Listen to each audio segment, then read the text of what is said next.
Hi, this is lecture 3.1 from Math 1040 Statistics. So in this lecture we're going to talk about what's called central tendency. And you're probably familiar with this, and we're just going to carry that concept a little further than you've probably gone before.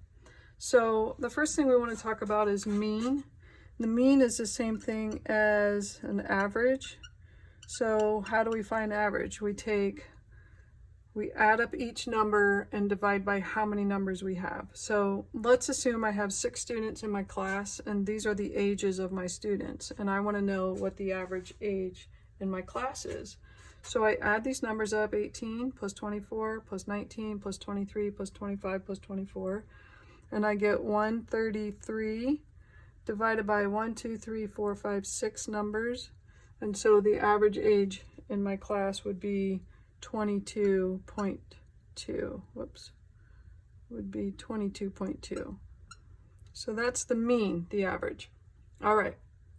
Now we may also want to know what a median is. And a median is finding the number in the middle if you would line them up in order. So if I line these up in order, I would have 18, 19, 23, 24, 24, 25. So in this case, I need to find the middle number. Well, if I go 1, 2, 3 in, 1, 2, 3 in, notice there's nothing exactly in the middle. So I would need to take my 2 middle numbers and find their mean, the average between 23 and 24. You could add them, divide by 2, because you have 2 numbers, and that would be 23.5. So that's the median of those numbers. All right, finally, we would have the mode is a third way of measuring central tendency. And the mode just tells you which number occurs most often. So in this case, I get the number of 24 twice. That's the most often of all the numbers that occur. And so the mode is 24. Now, you could have no mode. If all of your numbers only occurred once, you would not have a mode.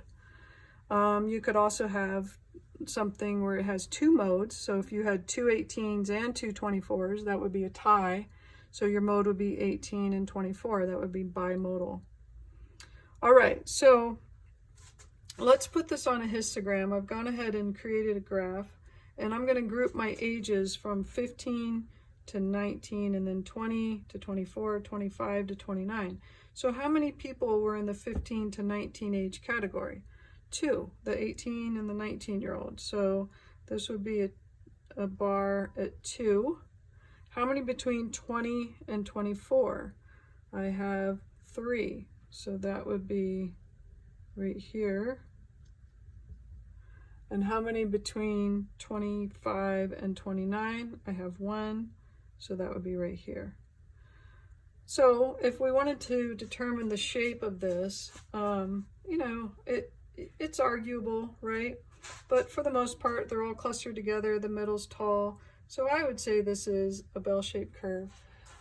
Some are very easy, to agree on, and others, it kind of depends on your perspective and your opinion. So in the end, it comes down to the researcher. The person doing the study gets to decide how they call their shape, okay? But hopefully, they get a shape that's pretty easy to determine. So this looks pretty bell-shaped. I'm going to call it bell-shaped. Now, what would happen if I got a new student and this new student happened to be 80 years old? Let's see what would happen to our measures of central tendency. So the mean would mean I would need to add these numbers up and the 80, which is 213, and divide by 7, because I now have 7 students in my class, and that ends up being 30.4. So this is my new mean, which, increased quite a bit because all of a sudden I throw this 80-year-old into the class, and she moves the average up, right? But what's interesting is that the median, if I throw an 80 on here, what happens to my median is now I have an odd number of students, right? 1, 2, 3, 4, 5, 6, 7. So the middle number is actually 24. I don't have to average them because I do have a middle number. When we have an odd number of entries, we do have a middle number. When we have an even number, we have two middle numbers that we have to average. So here's my new median, which, is just a little bit different, right? The median is barely budged. So what we call this is resistance. The median has resistance. It's resistant to this big number 80 really affecting its value, because the median is pretty much the same thing, although the mean is not, right? It's significantly more. So the mean does not have resistance. And this concept is going to be reiterated through several of your homework questions on this section. So the median is resistant because when you get a number that's like kind of extreme, it doesn't really change the value of the median, but it does for the mean.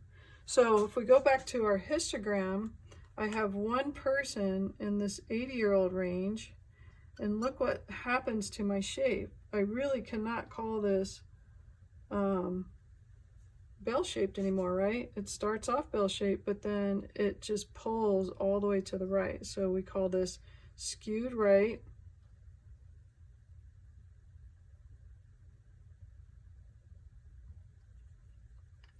Because that 80-year-old really pulled the average. So if I plot the average, you'll see what happens to it as well. So my first one was 22.2, which let's say is right about here.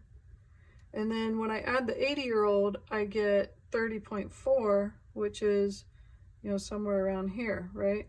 So not only did she skew it right, but she pulled the mean to the right. So the mean moved in the direction, my average got higher because this was a really large number that was thrown into the mix.